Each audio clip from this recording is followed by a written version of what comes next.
अखलाक़े रज़ीला में वादा खिलाफ़ी या बदअहदी, इस टॉपिक को पढ़ेंगे इंशाअल्लाह। हज़रत अब्दुर्रहमान अब्ज़ी रज़ी अल्लाह तआला अन्हु फरमाते हैं कि हज़रत दाऊद अलैहिस्सलाम ने फरमाया, अपने भाई से वादा करके उसके ख़िलाफ़ न करो, ये तुम्हारे और उसके दरमियान अदावत पैदा करेगी। क्या फरमाया? अपने भाई के साथ जो वादा किया है उसके ख़िलाफ़ न जाओ।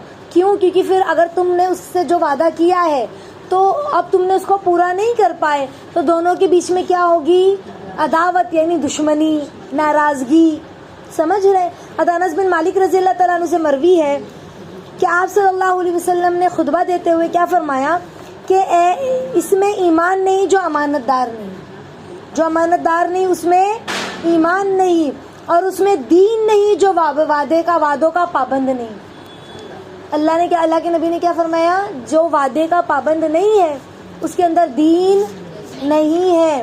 और हज़रत अबू हुरैरा रज़ियल्लाहु तआला अन्हु की रिवायत में क्या आता है कि हमारे नबी ने फरमाया, 3 चीज़ें मुनाफिक की अलामत है। क्या फरमाया? 3 चीज़ें किसकी अलामत है? मुनाफिक की। मुनाफिक किसे कहते हैं? इससे पहले मैंने बताया था ना आप लोगों को, अल्लाह के नबी के ज़माने में मुनाफिक वो लोग थे जो हमारे नबी के पास आकर कहते थे, या नबी अल्लाह, हम तो मुसलमान हैं, और हमारे नबी के पीठ पीछे जाकर काफिरों के पास जाकर कहते थे, हम तो उनसे मजाक कर रहे थे, हम कोई मुसलमान नहीं। समझ रहे? यानी 2 रुख की बात करते थे। हमारे नबी के सामने झूठ कहते थे हम मुसलमान हैं, और पीठ पीछे जाकर क्या कहते थे? हम तो उनसे मजाक कर रहे हैं।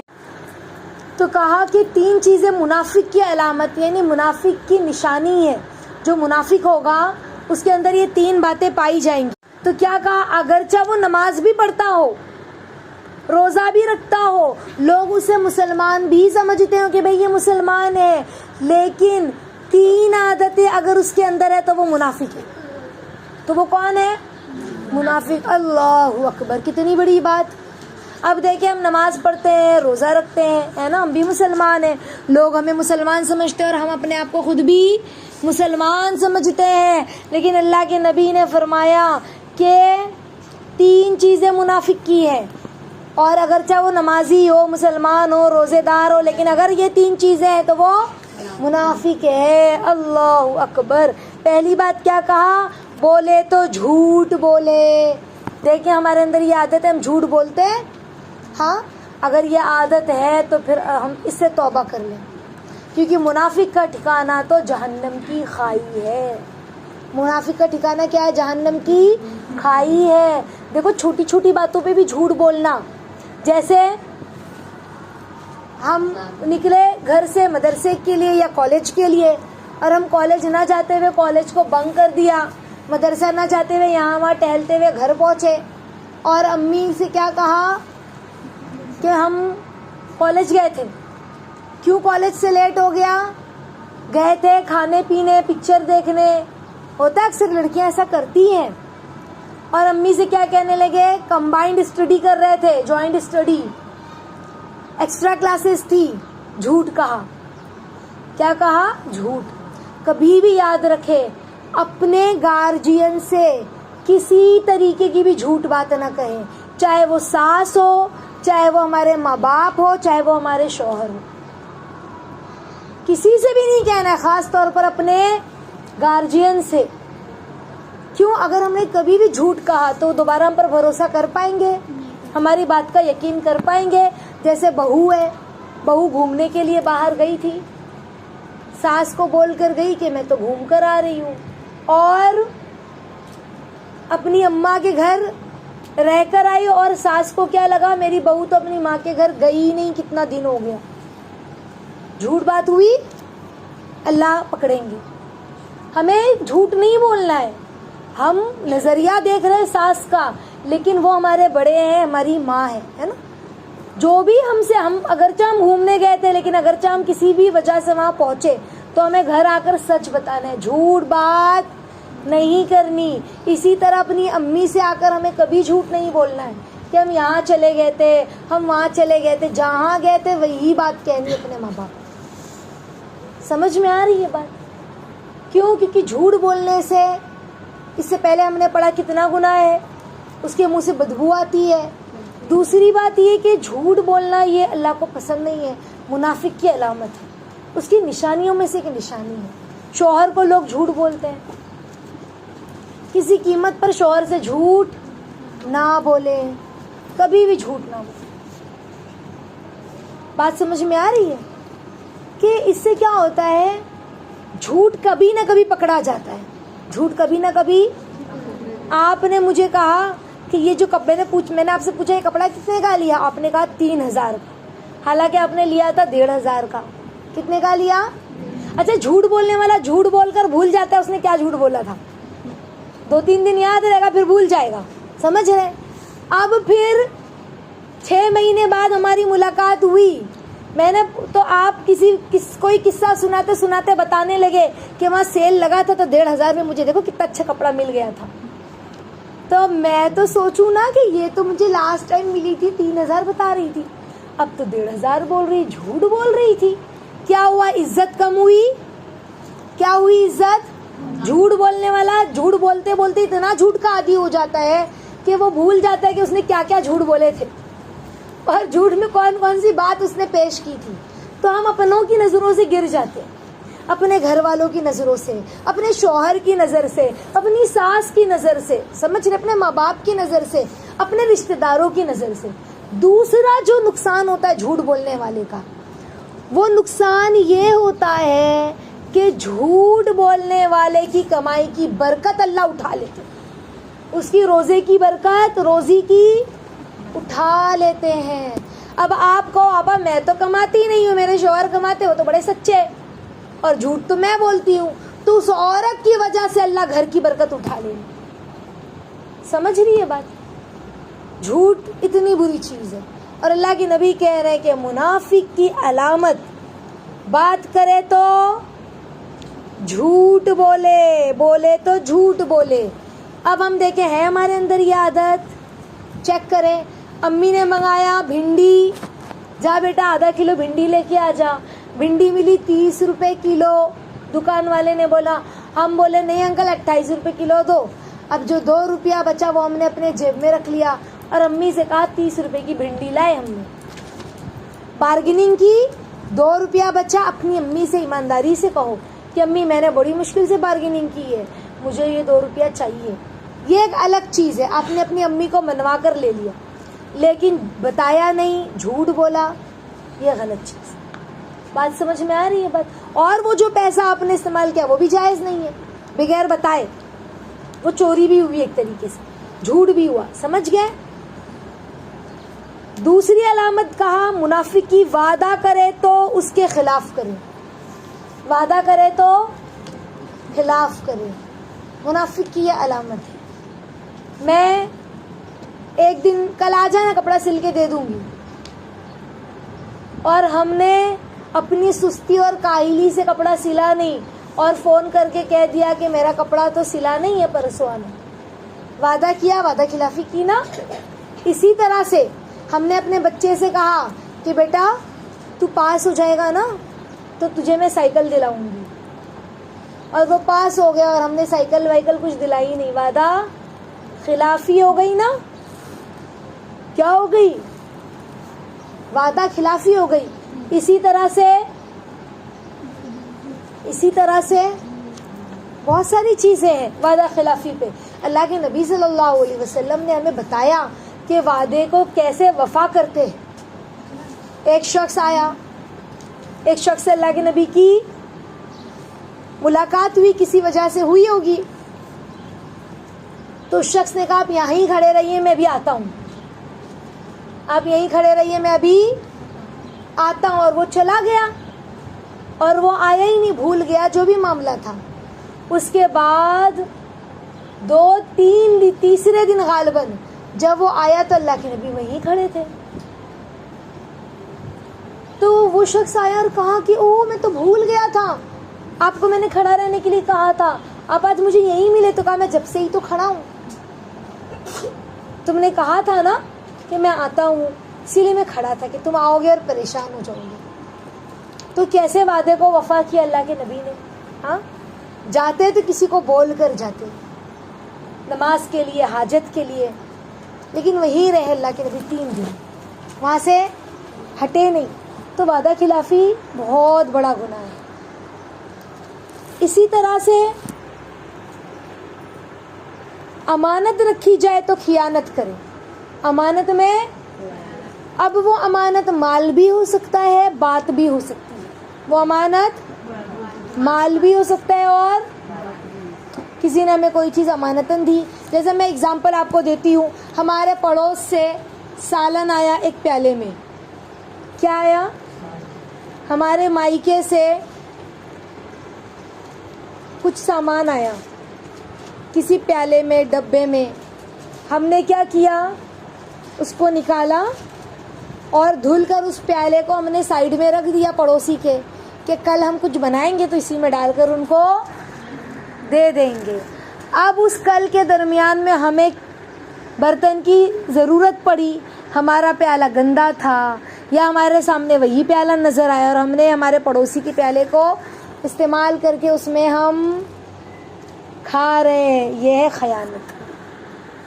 वो प्याला उसने हमें क्या करने दिया था? सामान दिया था।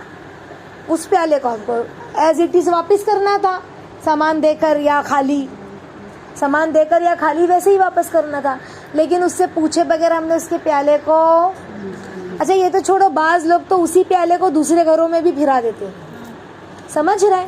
यानी अब पड़ोसी से डब्बा आया, कोई चीज़ उन्होंने हमें डब्बे में दी डालकर खाने की। अब वही डब्बा हमने क्या किया? हमारे जो पड़ोस, हमारे घर में या हमारे रिश्तेदार में किसी को कोई चीज़ की ज़रूरत पड़ी तो हमने उसी डब्बे में वो भर के दे दिया। का डब्बा लेके आना पड़ोसी को देने का। पड़ोसी से इजाज़त ली कि भाभी वो आपका डब्बा आया था मेरे यहाँ पर, अब मेरे को उधर सामान भिजाना है, मेरे पास डब्बा नहीं है, तो मैं आपके डब्बे में दे के वापस मंगवा लूँ, तो फिर ये खयानत ना होती। लेकिन आपने बगैर बोले भिजवा दी तो ये क्या हो गई? खयानत हो गई। तो अमानत में खयानत। इसी तरह से सफूरा ने सफ़िया से कहा, सफ़िया मैं तुझे एक बात बोलती हूँ, देख तू है ना हफ्सा को बताना नहीं, ये मेरी अमानत है। और सफ़िया ने सफूरा को एक बात बताई, कोई भी बात राज की। समझ रहे? अब सफ़िया ने जाकर अपने घर में वो राज बता दिया। वो राज घर में जाकर, वो अमानत थी, वो बात क्या थी? और अमानत में क्या हो गई? खयानत हो गई। अमानत में क्या हो गई? खयानत हो गई। तो बात भी तो अमानत होती है ना। अगर हमसे किसी ने कहा देख मैं तुझे बता रही हूँ किसी से नहीं बोलना, तो हमने अपने शौहर से कहा, उसने तो मुझे मना की थी किसी से नहीं बोलना, लेकिन मैं आपको बता रही हूँ, मैं आपको। और ये औरतें ही होती है जो ऐसे कहती हैं। तो कहा, एक मर्तबा एक वाक़या आता है, मशहूर किस्सा है कि कहा औरतें कहने लगी कि हम तो राज ही रखते हैं, किसी को बताते नहीं हैं। तो किसी मियाँ और बीवी में झगड़ा हुआ गालबन कि औरतों के पेट में कोई बात नहीं पचती। तो कहा कि हो ही नहीं सकता, औरतें तो राज बराबर रखती है। तो कहा अच्छा ठीक है। अब उस आदमी ने कुछ दिन बाद एक बकरी का ज़िबा करा, बकरे को, उसका खून लगाया कपड़े पर और कहा कि एक शख्स को मैंने कत्ल कर दिया है और उसको फला जगह दफन किया है, उस बकरे को दफन करके। अब उसने कहा क्या सही में? अब कपड़ा धुलने के लिए जब वो औरतें मिली एक नदी पर, तो उसने अपने सहेली से कहा, पता है मेरा शौहर रात में कांपते कांपते आया था और उसने तो उससे खून हो गया है। मैं तो बहुत घबरा गई, मेरे शौहर को मैंने तसल्ली दी, डर मत, ठीक हो जाएगा सब, अल्लाह से तौबा इस्तग़फ़ार कर ले, देख तू किसी को बोलना नहीं, तो मेरी सहेली मैं तुझे बोल रही हूँ। अब उस औरत ने अपने घर जाके अपनी पड़ोसी को बताया, उस पड़ोसी से उस पड़ोसी, पूरे मोहल्ले में खबर फैल गई फलां ने कत्ल किया।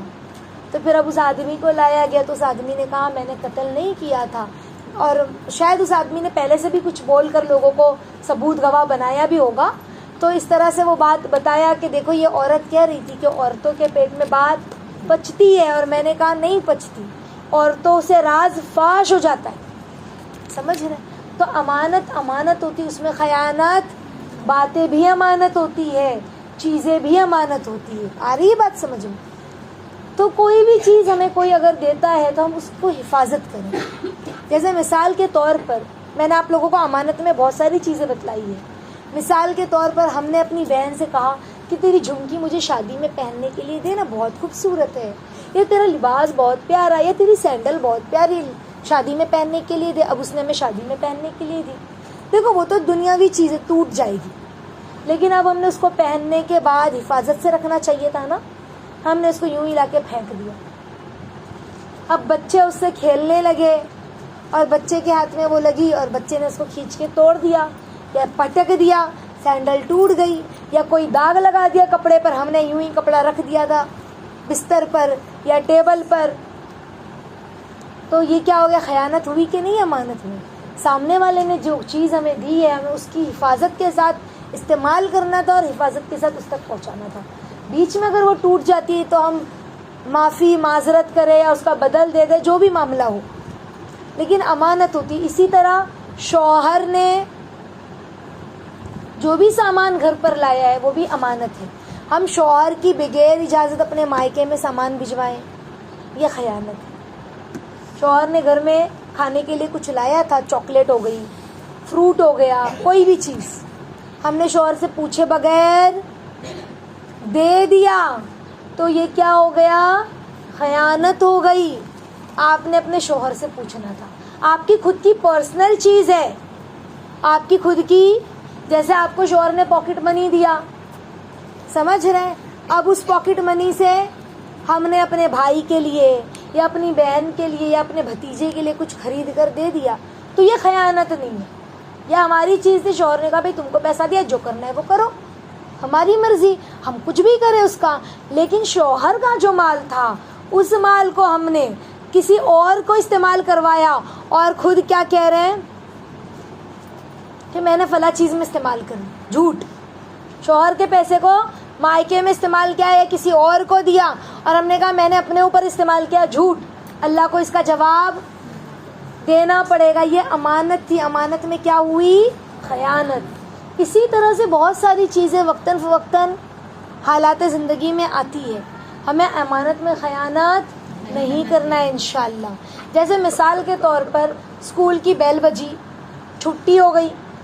अब हमारे बाजू में जो बच्ची बैठी थी, लड़की बैठी थी क्लासरूम में, वो जल्दी से बैग उठाई और चली गई। हम जब तक अपना बैग पैक ही कर रहे थे और वो चली गई तो हमको दिखा के अरे उसका रबर तो वो भूल गई बेंच पे, उसका रबर तो वो बेंच पे, या स्केल तो वो भूल गई, या पेन तो वो भूल गई। होता है ना ऐसा बच्चों, स्कूल में होता है ना ऐसा। अब हमने क्या किया? उसको उठाया, अपने बैग में रख लिया कि कल मैं उसको उसका सामान दे दूंगी। अब जब हम अपने घर आए, स्कूल का होमवर्क लिखने बैठे, रबर की ज़रूरत पड़ी तो उसी के रबर से मिटा लिया, उसी की पेन इस्तेमाल कर ली, उसी की स्केल, हालांकि कुछ गया स्केल इस्तेमाल करने में, उसकी स्केल इस्तेमाल की बगैर इजाज़त। अमानत में खयानत। यानी हमको बहुत डरने की ज़रूरत है लोगों के मामले में। बात समझ रही है? तो अल्लाह के नबी ने वही फरमाया कि मुनाफिक की अलामत क्या है? बोले तो झूठ बोले, वादा करे तो खिलाफ करे, अमानत रखी जाए तो उसमें खयानत करे। और हज़रत सईद रज़ी अल्लाह तआला अन्हु की रिवायत में आता है कि अल्लाह के नबी सल्लल्लाहु अलैहि वसल्लम ने क्या फरमाया कि जो शख्स वादा करके पूरा न करे वो धोखेबाज है। क्या है? धोखेबाज। क़यामत के दिन हर धोखेबाज के पाखाने के रास्ते में झंडा गाड़ दिया जाएगा। अल्लाहु अकबर। निशानी के तौर पर के धोखेबाज है। कितनी तकलीफ होगी। हाँ, एक मर्तबा रिवायत में आता है, हदीस है जिसका मफ़हूम है, एक औरत ने अपने बच्चे को मुट्ठी बंद करके कहा इधर आ, मैं तुझे एक चीज़ देती हूँ। तो अल्लाह के नबी ने कहा तुम्हारे हाथ में कुछ है? तो कहा है नबी अल्लाह, खजूर थी। मुट्ठी खोल के दिखाया। कहा अगर तुम्हारे हाथ में कुछ ना होता तो ये क्या होता? धोखेबाजी और झूठ होता। तो हम अपने बच्चे को बोलते नहीं, इधर एक चीज़ दो, इधर। और चीज़ तो कोई दी नहीं, बल्कि 2 थप्पड़ मारा। क्यों फला काम किया तुमने? मारने के लिए बुला रहे चीज के बहाने, मार दिया, कहा चीज मारना ही तो था, ऐसा तो मारा तो ठीक है, चीज भी देना चाहिए था ना। फिर तो चीज देना बोला है तो देना पड़ेगा। वादा खिलाफी, झूठबाजी नहीं चलेगी। इस्लाम ने हमें बहुत एक खूबसूरत निज़ाम दिया, हमें उस निज़ाम को इंशाल्लाह फॉलो करना है तो इंसानियत बरकरार रहेगी, इंसानियत जिंदा रहेगी, सुलह रहमी जिंदा